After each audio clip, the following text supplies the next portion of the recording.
So I believe we have the Women's Shield final here, and it is Boston against Chicago.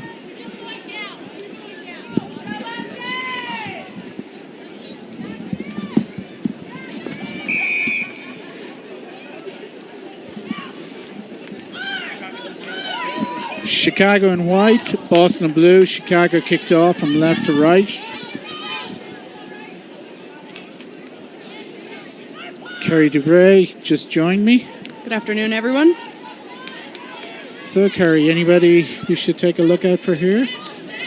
To be honest, all tournament I've had my eyes on one of the Boston players, Paige, and I have zero chance of actually saying her name. I have that one, believe it or not. I practice this, yes. Strapalopoulos. Yeah, that one. So I've been very impressed with how dynamic she is as a player. She's very strong, critical thinker, and really a game changer from what I've seen her playing over the last day and a half here at Columbia University on Kraft Field. So Zena, scrum half, gets the ball out for Chicago. Goes out to Kelly Hurt. Bringing it back across again. Being pretty impressed with their scrum half of Zena. She obviously got hit hard there, but really just want to take the ball to the line and get our players into the game.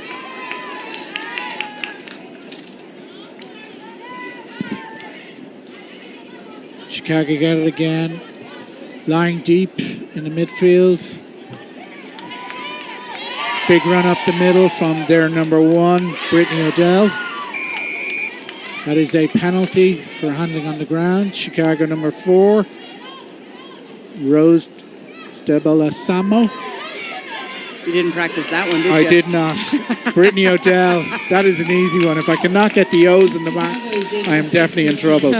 Brittany in for score, and you know what? She looks hungry for it. She also took the ball up the middle that time.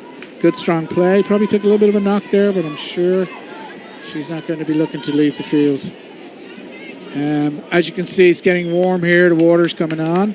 Chicago have taken the lead, 5-0. Kick slightly to the right of the post by about 10 yards.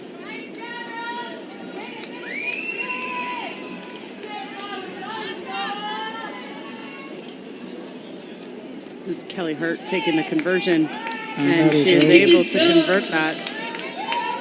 So we do have Chicago leads Boston at the moment, 7-0. 7-0. About just about 4 minutes to go in the match.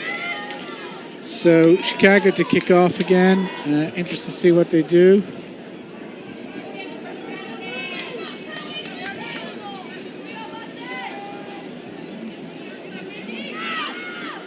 Kick it a little long. Goes to Boston's Nash. Takes it in. Some good rucking there from Chicago. They've got it back. Come across the field. Oh, nice change in direction. Quick sidestep to go break their line and gain. Yeah, Sarah Kish is a nice player when she gets the ball in hands. Oh, a little mishandling there. Boston's going to recover that ball.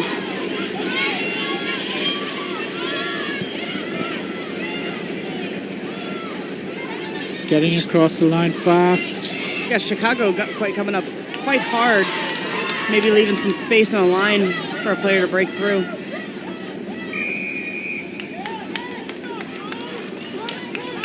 And it is a penalty.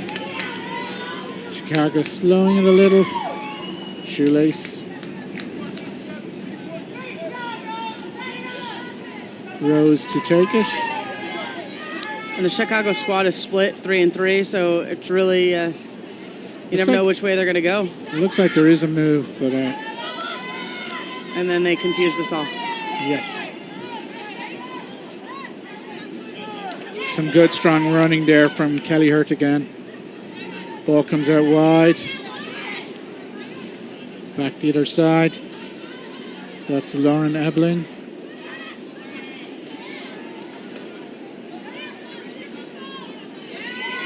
Good strong tackle, ball back. Good work here by Chicago. A little exhausting, but looking for a gap. Some nice support by Kelly Hurt.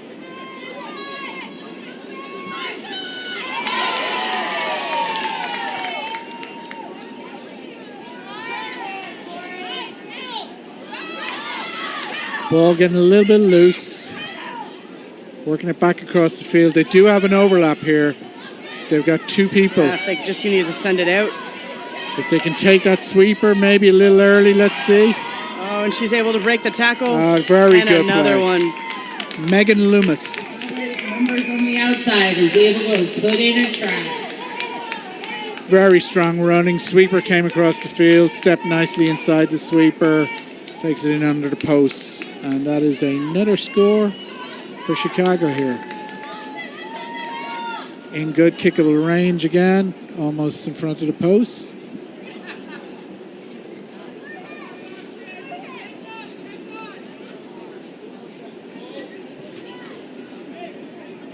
And the kick is good. And again, she's able to convert that, so that puts Chicago up over Boston 14-0. Still plenty of time in this match. We got a whole second half, and as we learned earlier in the day and even yesterday, Boston really is a second half squad. So yeah, I was just going to say, so the worst cliche in the world, you know, and the obvious, but a game of two halves. that's right. Oh,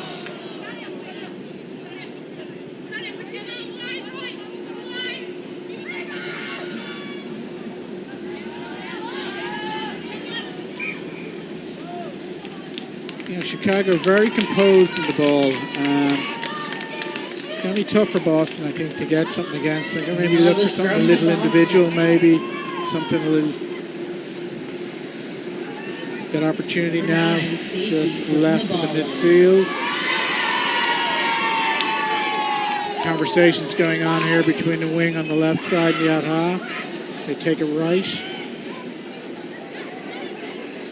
Nice offload, a little bit of space on the outside, gets cut in. oh, nice, Great nice support by Yeah. Paige right there. Ball back quickly.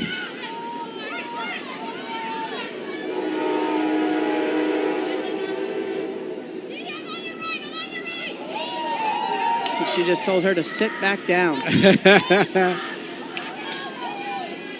Good communication on this team.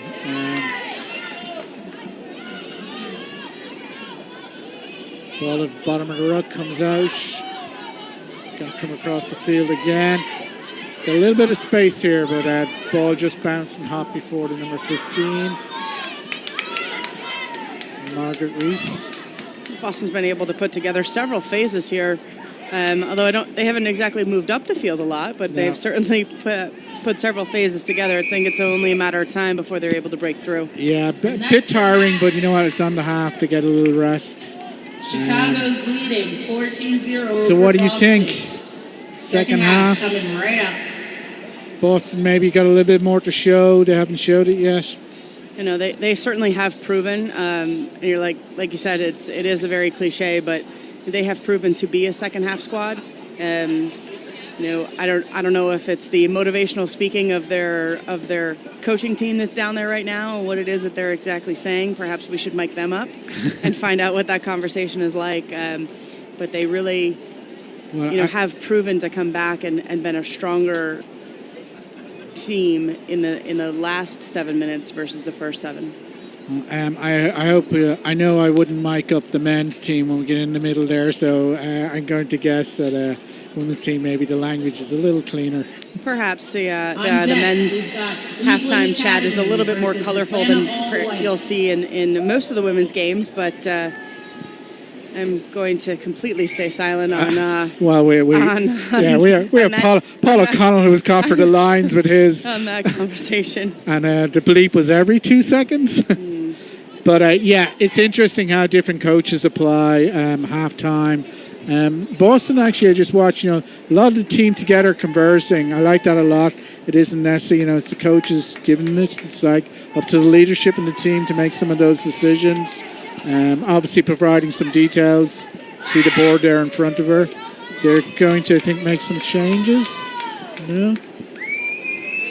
Boston's going to kick off. Maybe too is once they get that split second rest or minute rest that they have at the halftime, and also maybe some additional nutrition that's needed on this hot day to give them some energy. So I was to say there is something with body language, and Chicago a little late to setting up. Boston right out there, ready to go. Let's see what happens with this kick. I think they're going long or short on this one. Up the middle. Up the middle. Good thing that you're non-committal. Nice work, Shane. Well, that didn't come off. Yep.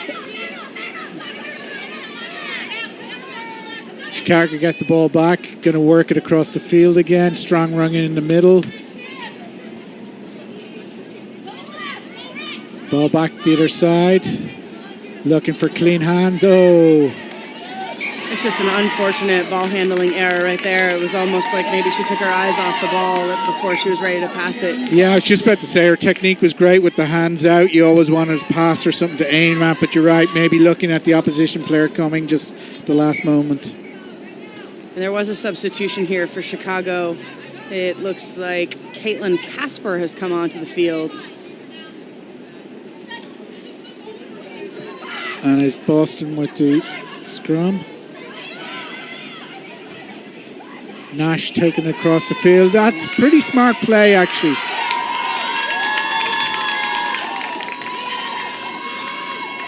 And it's a very good score. I am going to assume she actually saw that there was no sweeper and was pushing there a little. I will give her the benefit of the doubt. Very strong running.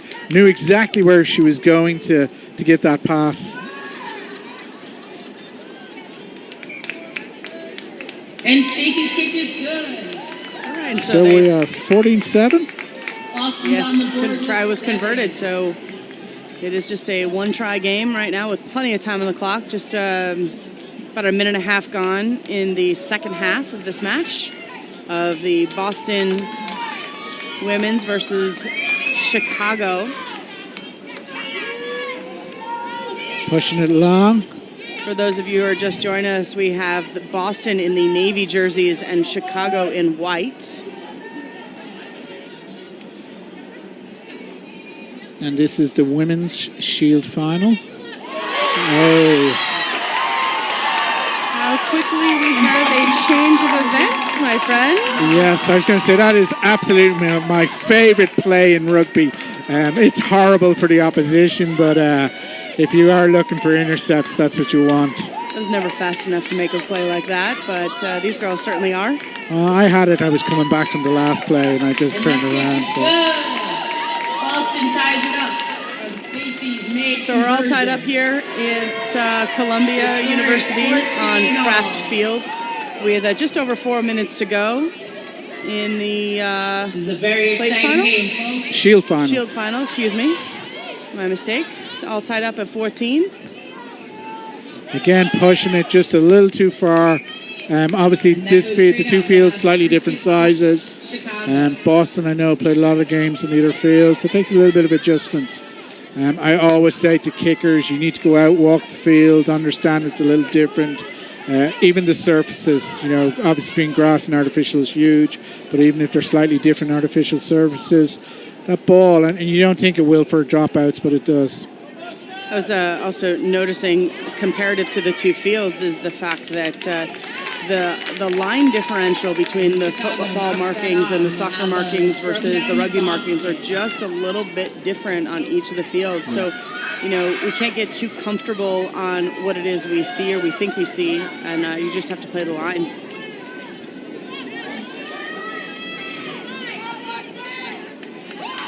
Although I will say it's a sign of progress. A decade or two ago, we wouldn't have been playing in stadiums like this, on fields like this. It would be on grass. At some stage soon, we're going to see our own rugby fields, obviously with the MLR teams, which is great. I know I played some of my fair share of games on more of a dirt than it was, in fact, grass. So it is nice to be able to have the turf surface here at Columbia University. Yes, I had that experience. I played on a hill. I played on the side of a hill in a certain town just south of Dublin, with interesting cow marks around the field. was just your incentive to not ever go down. Exactly. Guess what happened the first scrum? Front row. Shout out from my pal Kevin Crooks. Oh, that was... Good play, strong tackle. You know, Boston obviously coming back into the game a little now. They sniff an opportunity. They've come back. Chicago looking to take it up the field. Strong handoff. Good technical tackle. Took her low. Saw what previous tackler temp was like. Chicago looking to get it out wide. Looking for that runner. Oh, beautiful pass. Well floated. 15 has a shot. And that is a score. Yes, it is. Wow, we have a tale of two quarters in this half, maybe. Nicely floated out past that time. I actually thought she was looking for the inside first person to come through. I think she took out the tacklers, so certainly checked the defense a little, and just enough space on the outside to get around Boston's good defense. Difficult kick here for the conversion. Good attempt. Always hard for a right footer from that side. So we are almost a minute and a half, roughly a minute left. This game is taking it from the political word too close to call, maybe? Yeah, I would imagine right here you'd see Chicago trying to kick it quite deep, maybe force an error, at least pin Boston back in their own half. And they just proved it was a fool. And that hurt. That definitely hurt. That's Betty Nugent that's down after the contact off of that kickoff. You know, it was a big hit. I think it looked a little worse than it was. Both players in the air, both very committed to it. Got back up again. You know, the ref is just having the right conversation. She understands it wasn't probably malicious in any way. I believe, if I'm not mistaken, that's Jenny Lou down there, right? Is that Jenny making the call on this field? Well, you know, with a minute left in the final, you don't want to have to do something like send somebody off or even yellow card. I think there's certainly no ill intent, given the fact that it was a hard collision, but nothing malicious behind it in any way. Fortunately, both players got up, and we're carrying on with the final minute. Boston, a little bit of space here. If they can make something of it, players get in quickly. Very good technique there by Boston. Player got up off the ground, let go, picked it up again, took it forward. Really, they just need to keep possession right now. Ball in hand. That is Kendra Lenz, I think, has come on.